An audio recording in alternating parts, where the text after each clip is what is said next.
Assalamualaikum warahmatullahi wabarakatuh. Hai teman-teman, apa kabarnya hari ini? Semoga masih tetap semangat ya. Hari ini kita akan pelajari tema 1, subtema 2 dengan fokus pembelajaran IPA dan Bahasa Indonesia. Disimak ya.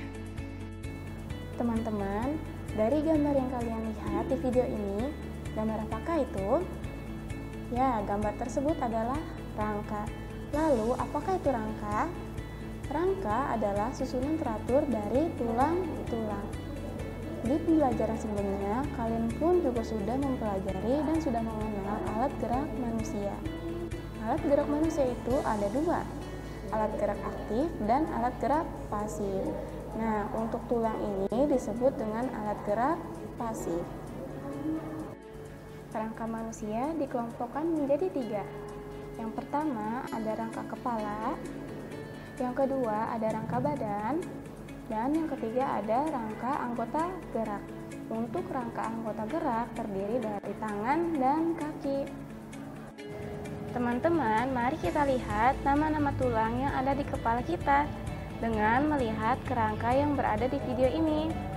Yang pertama ada tulang ubun-ubun. Kedua ada tulang kepala belakang.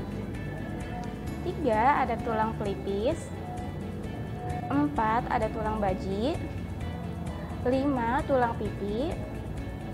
6 tulang rahang bawah. 7 tulang rahang atas. 8 tulang hidung.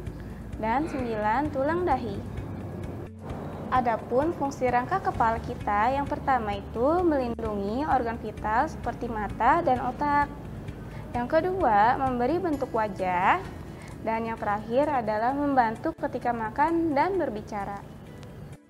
Nama-nama tulang di badan manusia itu ada tulang leher, tulang dada, tulang belikat, tulang rusuk, tulang belakang, tulang gelang panggul, tulang paha, tulang lengan atas, dan tulang selangka.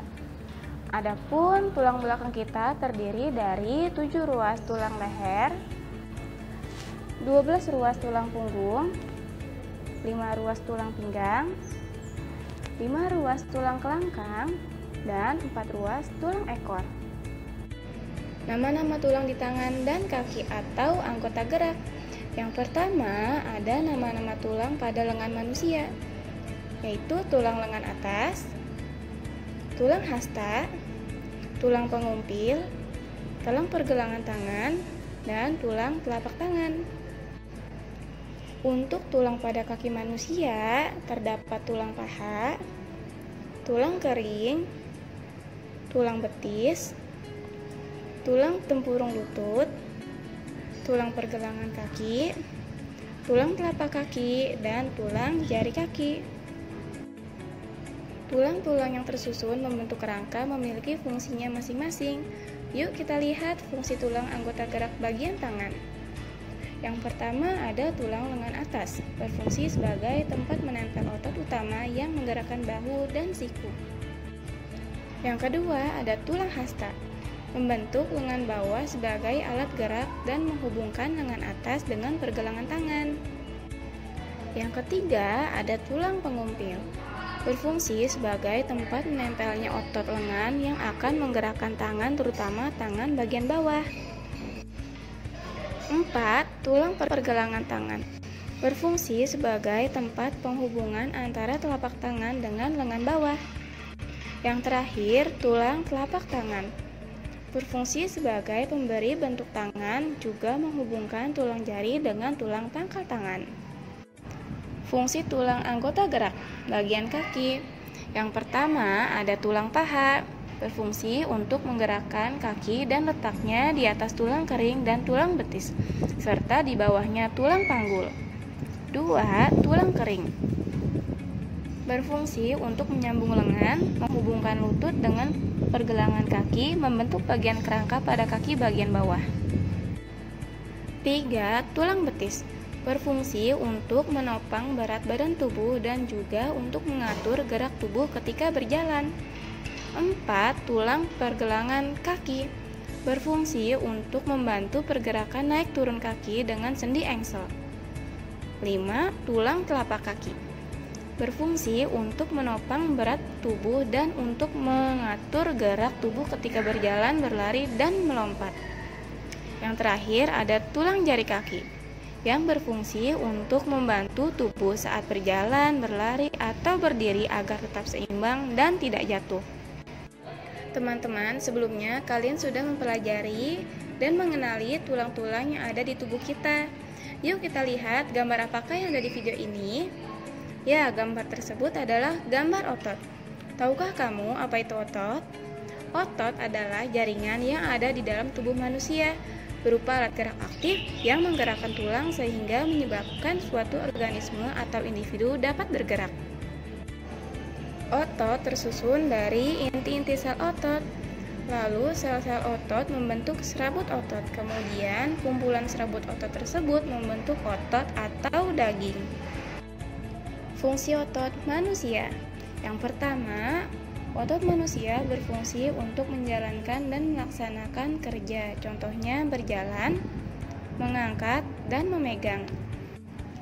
Kedua, otot manusia berfungsi untuk menggerakkan jantung. Terakhir, berfungsi untuk mengalirkan darah yang terdiri atas zat-zat yaitu nutrisi, oksigen, dan lain-lain. Macam-macam otot manusia. Pertama, ada otot polos. 2. Otot lurik. 3. Otot jantung. Otot polos. Otot polos adalah otot yang bekerja tanpa kesadaran kita yang dipengaruhi oleh sistem saraf tak sadar atau saraf otonom. Otot polos dibentuk oleh sel-sel yang berbentuk gelendong di mana kedua ujungnya runcing dan mempunyai satu inti sel. Otot lurik atau otot rangka. Otot lurik adalah otot yang menempel pada rangka tubuh manusia yang digunakan dalam pergerakan. Otot lurik adalah otot yang bekerja di bawah kesadaran. Otot lurik juga dinamakan otot rangka. Mengapa?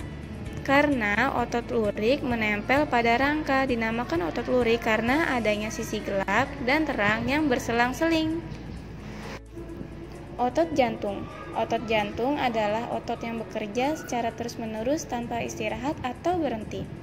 Otot jantung berfungsi dalam memompa darah ke seluruh tubuh.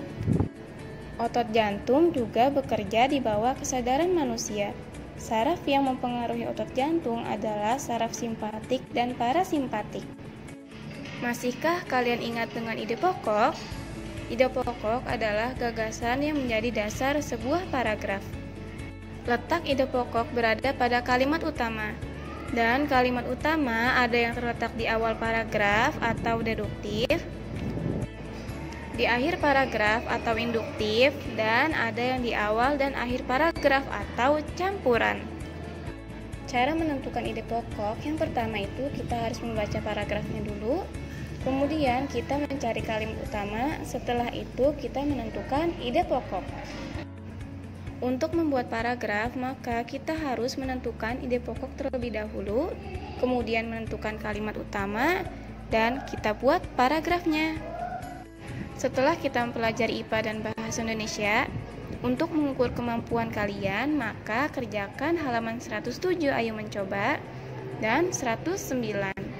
Tetap semangat ya. Selesai sudah pelajaran hari ini, jangan lupa materi yang sudah diberikan untuk dibaca dan tetap semangat ya dalam belajar. Terima kasih. Wassalamualaikum warahmatullahi wabarakatuh.